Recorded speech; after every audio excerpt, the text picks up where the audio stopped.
ارحبوا يا ضيفنا، الله يحييك. السلام عليكم ورحمة الله وبركاته. عليكم السلام ورحمة الله وبركاته. الحمد لله رب العالمين القائل في كتابه الكريم: وجعلناكم شعوبا وقبائل لتعارفوا إن أكرمكم عند الله أتقاكم.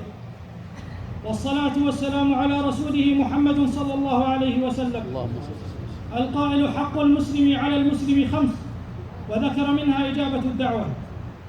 لا يخفى على الجميع أنها وردتنا دعوة كريمة من محمد بن علي بن لاحق بمناسبة زواجه.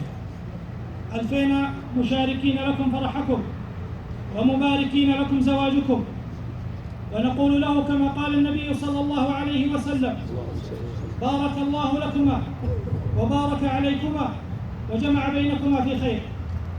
ثانيا، وصلنا بأيدينا مبلغ من المال قدره 10,000 ريال.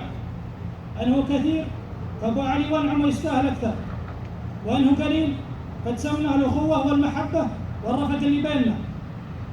هذا وأسأل الله تعالى بمنه وكرمه أن يوفقه وأن يسدده وأن يعينه على حياته الجديدة. وأستغفر الله العظيم أن تقدمت من هو أعلى مني مقاما وقدرا وأكبر مني سنا، ولكن خدمة لهم وبتوجيه منهم.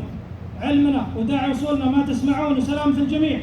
تسلمون، الله يحييكم ولا يهينكم ويكثر خيركم ويبارك فيكم. مقامكم وافي وصفكم وافي وعطاكم وافي وانتم وافين، والله يحييكم حسب ما خطيتم من ممشاكم الى ملفاكم. مرحبا ملايين، الله يحييكم يا ربعنا ويا سندنا ويا بني عمنا، حياكم الله. مرحبا، الله يحييكم يا عزاز. ارحبوا، الله يحييكم.